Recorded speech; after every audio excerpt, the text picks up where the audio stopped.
Hey, what's going on? Welcome back to Ass Hat Podcast here on YouTube. What is up? What is up? This is one of the reasons why I do my thrift run every week. Matter of fact, today is the day I normally do my thrift run. My thrift run is usually on a Tuesday because my best thrift store is open. First day of the week it's open on Tuesday. But I'm not doing that today. I got a chance to film. I'm going to see a movie later on. That's going to be a little bit of a different day. But I found this there. Paid next to nothing for it. $2 because I really wanted the first Batman movie, Tim Burton Batman 89, whatever you want to call it, on Blu-ray. Didn't own it on DVD, didn't own any of the others, don't really care about the other ones. I'm that oddball that just like, I like the first one. It's not even my favorite Batman movie. Like, even if you rule out all the animated shit, it's still not my favorite Batman movie.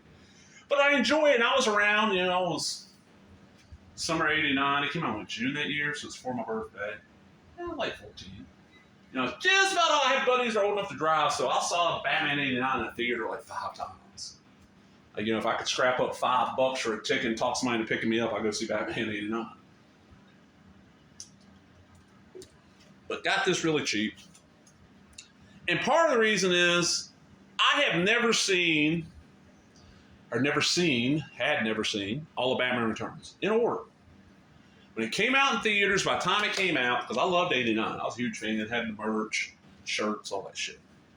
When Returns came out, I had gotten a hold of what I was told was the original Sam Hamm script for Returns, the one they ended up not using, the one that I think it's still floating around out there. It probably is. If you look, it probably is. A lot of that stuff you ain't got to pay for. Now, back then, you had to buy that kind of stuff. Like, you go to a convention, somebody say, it's a Xerox Sam script. Well, that's $20. I got to pay for them Xeroxes. It looked like ass, but I read on it. This is really good. Then I heard they changed everything. I don't want to see the movie. Over the decades, I've seen pieces of it here and there. Be at somebody's house that's on. Okay, well, I know what happens in it. I know you got Penguin and all that. And give me like 5 seconds, folks. And everything. I don't know. I just never bothered with it. And then Batman Forever comes out. And that had to be, what was that, 95? I just remember going with a bunch of friends to see it and being like really disappointed in it. Like, Tommy Lee Jones was not good as Two-Face. I was not happy with Jim Carrey as the Riddler. I really didn't think we needed Robin at it. I just was not happy at all. So when Batman and Robin came out, oh man, when opening, I was at the comic shop. I was already living out in Texas by then. That's 97.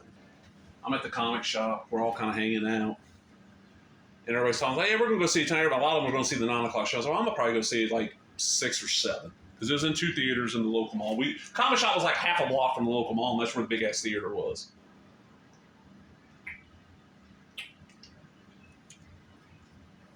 Me and about 3 people went and saw it.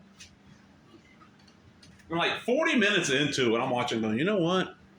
And I never did this back then. I really want a cigarette.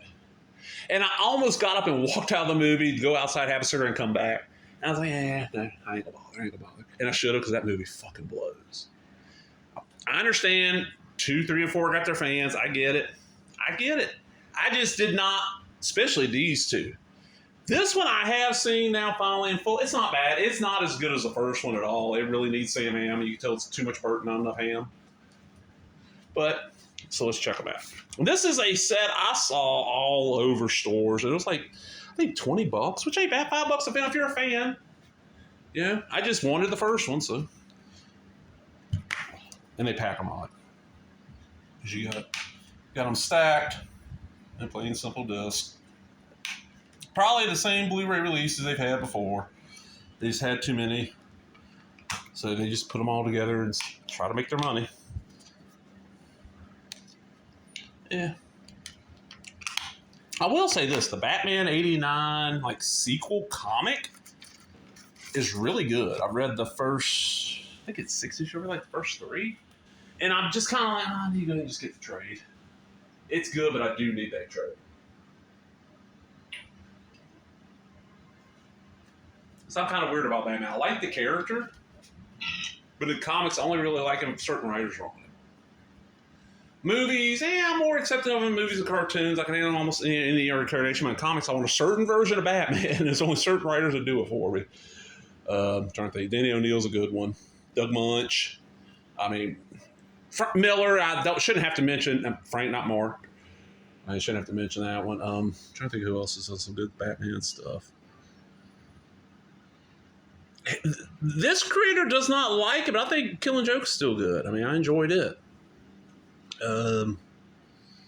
Man, that's the thing. Modern Batman comics, what I've read of them, I'm not really enjoyed them. So I really can't tell you any writers. Like, I'm sure there's people screaming out a bunch of names of writers right now. I have no idea who you're even talking about. The guy that wrote Court Owls. Okay, who's that? I'm out, everybody. Hope you enjoyed it. Boom.